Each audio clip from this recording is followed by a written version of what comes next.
Rudy, seorang anak yang terjebak dalam dunia permainan gawai, menghabiskan setiap detik dengan asyik menatap layar. Suara gemerincing dan ledakan dari permainan kesukaannya mengisi ruang kamar yang seharusnya menjadi tempat belajar. Namun, saat ia di tengah tenggelam dalam kesenangan itu, tiba-tiba pintu terbuka dengan keras. Ibu Rudy muncul, wajahnya dipenuhi dengan kekhawatiran dan kekecewaan. Rudy, kamu tuh harus belajar. Lihat tuh, nilai kamu jelek. Iya, Bu. Aduh, orang zaman sekarang ini ya, kenapa sih menyalahkan teknologi ini? Padahal dulu dengan adanya politik etis atau yang dikenal juga sebagai politik balas budi adalah kebijakan yang diterapkan oleh pemerintah kolonial Belanda di Hindia Belanda pada awal abad ke-20. Politik etis diluncurkan pada tahun 1901 dengan tujuan untuk meningkatkan kesejahteraan rakyat Hindia Belanda melalui 3 program seperti yang pertama irigasi. Irigasi adalah membangun sistem pengairan untuk meningkatkan hasil pertanian. Lalu yang kedua edukasi. Edukasi adalah mendirikan sekolah-sekolah untuk meningkatkan pendidikan bagi penduduk pribumi. Dan yang terakhir ada emigrasi. Emigrasi adalah mengatur pemindahan penduduk untuk meratakan kepadatan penduduk di berbagai daerah. Meskipun politik etis ini bertujuan untuk meningkatkan kesejahteraan rakyat, pelaksanaan seringkali tidak memenuhi harapan. Banyak program yang lebih menguntungkan pihak kolonial daripada rakyat Indonesia. Misalnya, irigasi ini lebih banyak dibangun untuk mendukung perkebunan milik Belanda dan pendidikan yang diberikan terbatas pada tingkat rendah dan hanya untuk kalangan tertentu.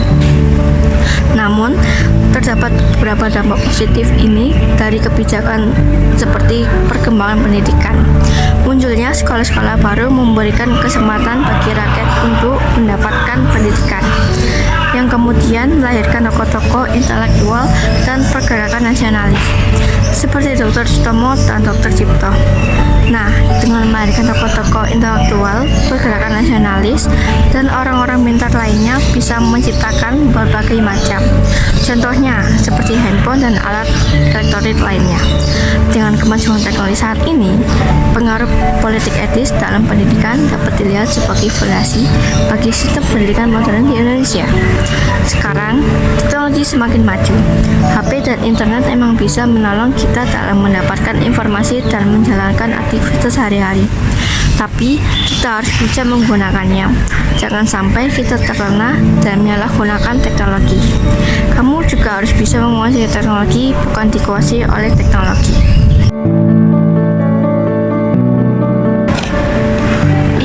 Nanti malam tuh ada pesukan gereja loh.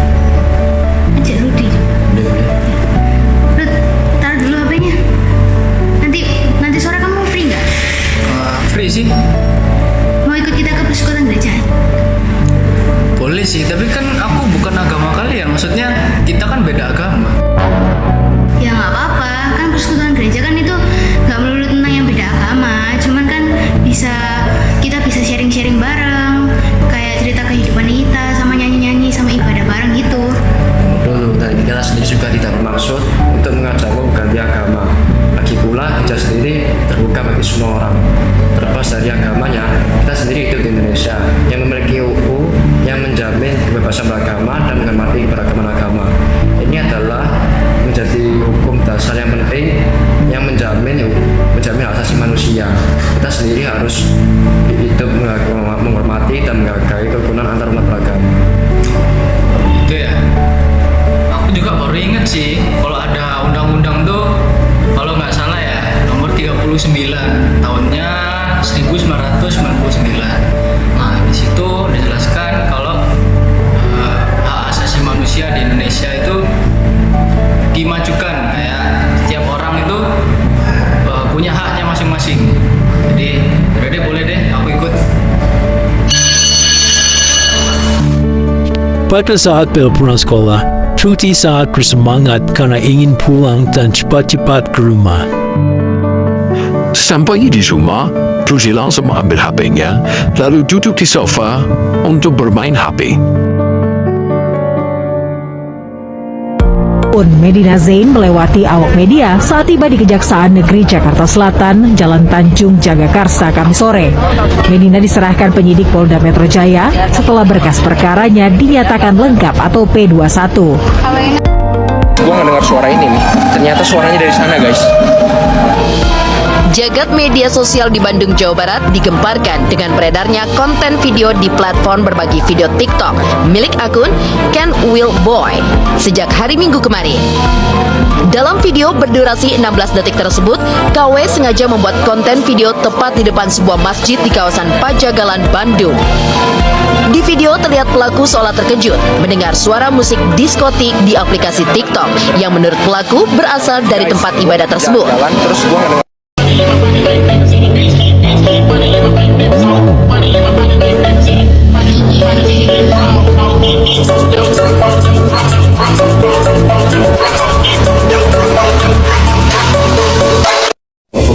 kooperatif, jadi tolong ya.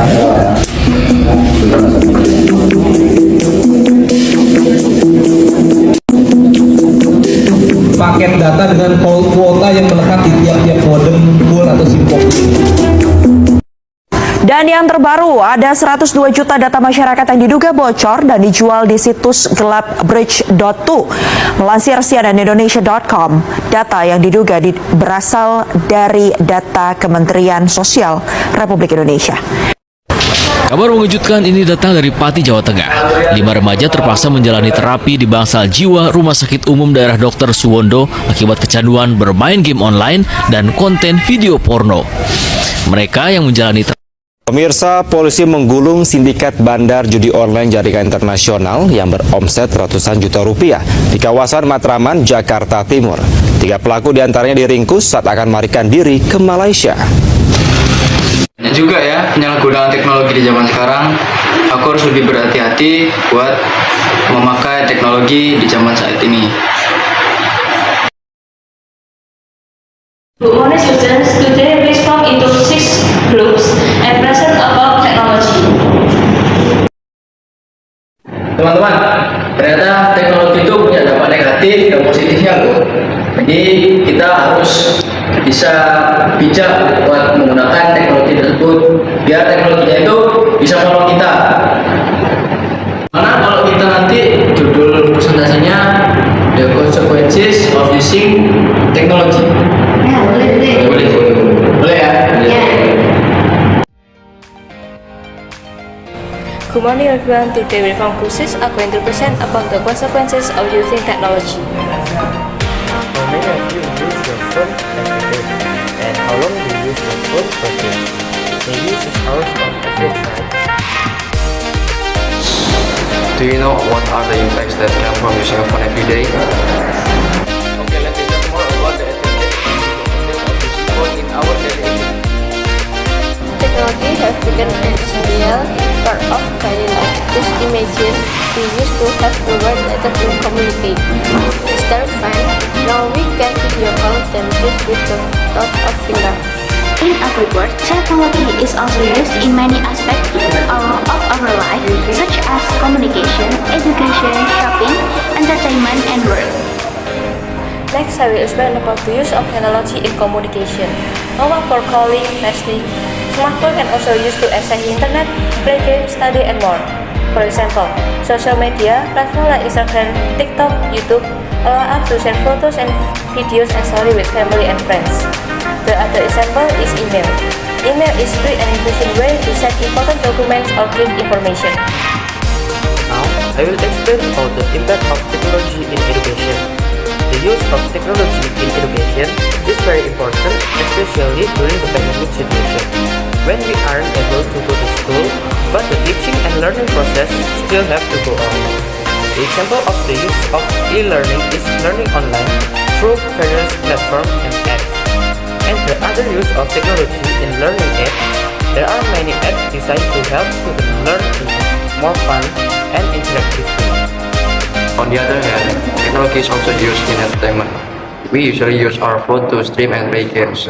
We can use our phones to watch a movie or listen to music online. Some people also use their phone to play games like Mobile Legends, Roblox, and etc. The development of technology, especially in the use of smartphone, is also being impacted on shopping. People easily shop using their phone and pay the bill with their mobile banking on their phone. Smartphone of technology also help us in our job. For example, first, remote work, working from home or other location using computer and the internet. Second, automatization, the use of robot and machine to perform certain tasks. There are some advantages of technology, such as access to information. We can get any information easily and quickly through the internet. Efficiency, technology helps us complete tasks more quickly and efficiently. Connectivity, we can connect with people all over the world. And innovation, technology constantly evolving and giving birth to new innovation that can improve our quality of life. There is also some bad impact in the development of technology, such as dependency. Too much of technology can make us dependent and make it difficult to interact directly with others. And second is personal data can be misused if we are not careful of using technology. Third is hoax. Misinformation can easily spread through the internet. There are some tips to use technology wisely. First, limit usage time. Don't use gadgets for too long. 2. Choose positive content. Avoid content that is not useful or harmful. Maintain privacy. Protect your personal data. And the last one is interact in person. Don't forget to interact with the people around you. After discussing with our group, we can conclude that technology has many benefits, but it also has its challenges. It is important for us to use technology wisely and in order to get the maximum benefit. That's all for the consequences of using technology. We really hope all of you can use technology correctly. Thank you.